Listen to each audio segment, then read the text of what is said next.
როგორ უნდა მოვიქცეთ იმ შემთხვევაში, თუ სადიპლომო ნაშრომის სათაურის რედაქტირების შესაძლებლობა არ გვეძლევა, ხოლო ჩვენი კვლევის პროფილი გაურკვეველია და არსებული სათაური არ შეესაბამება სადიპლომო ნაშრომის შინაარსს. დღეს ეს იქნება ჩვენი საუბრის თემა და მოგცემთ ერთ პრაქტიკულ რჩევას ამასთან დაკავშირებით.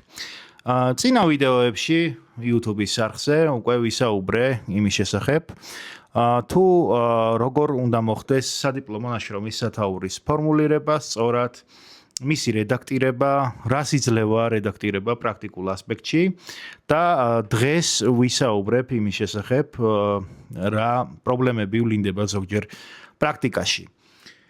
პრაქტიკაში ვლინდება შემდეგი სახის პრობლემები, რომ ზოგჯერ სტუდენტებს არ ეძლევათ სადიპლომო ნაშრომის სათაურის რედაქტირების შესაძლებლობა. ამის მიზეზი ის არის, რომ სათაურის რედაქტირება შესაძლებელი არის ზოგ შემთხვევაში მხოლოდ და მხოლოდ გარკვეულ ეტაპამდე. თუმცა არის შემთხვევები, განსაკუთრებით საქართველოში მოქმედ უნივერსიტეტებში, უმაღლეს სასწავლებლებში, როდესაც უშუალოდ დაცვამდე გარკვეული პერიოდით ადრე, როდესაც უკვე საბოლოო ტექსტიც კი წარდგენილია, სტუდენტს, დოქტორანტს ეძლევა, ან მაგისტრანტს ეძლევა სადიპლომო ნაშრომის სათაურის რედაქტირების შესაძლებლობა.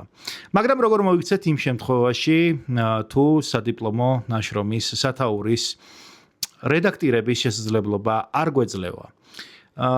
ამ შემთხვევაში, თუ უარს გვეტყვიან, გამოსავალი არის შემდეგი, რომ თქვენ უნდა დაარედაქტიროთ თქვენი სადიპლომო ნაშრომის შესავალი ნაწილი და კვლევის საგნის ქვეპუნქტში უნდა აღწეროთ ის, თუ რა არის თქვენი კვლევის ფოკუსი და როგორი არის თქვენი კვლევის საგნის ფარგლები.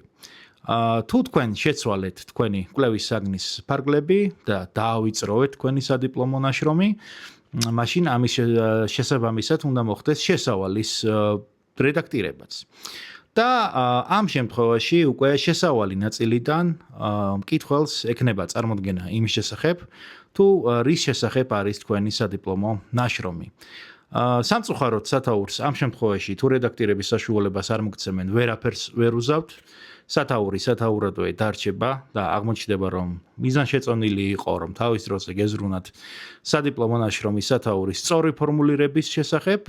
დაგევიწროვებინათ თქვენი კვლევის ფოკუსი, მაგრამ თუ ამის თაობაზე არ იზრუნეთ და შემდგომშიც არ მოგეცათ სადიპლომო ნაშრომის სათაურის რედაქტირების შესაძლებლობა, მაშინ გრჩებათ ერთი გამოსავალი, რომ შესავალ ნაწილში აღწეროთ თქვენი კვლევის საგნის ფარგლები, ანუ დაარედაქტიროთ თქვენი კვლევის შესავალი და შესაბამისად მოარგოთ იგი რეალურად იმ კვლევის საგნის ფარგლებს და კვლევის პროფილს, რომელიც აქვს თქვენს სადიპლომო ნაშრომს.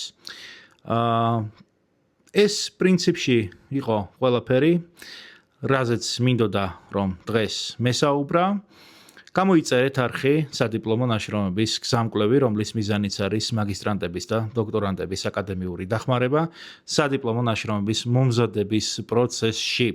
არხზე მუდმივად იდება სხვადასხვა ტიპის ინფორმაციები სადიპლომო ნაშრომების მომზადების შესახებ, როგორც თეორიული, ასევე პრაქტიკული რჩევები. ეს რჩევები არ არის ხელმისაწვდომი არც ერთ სხვა წყაროში, მათ შორის თეორიულ წყაროში და მას ვერ აგენერირებს ხელოვნური ინტელექტი. გისურვებთ წარმატებებს მომავალ შეხვედრამდე.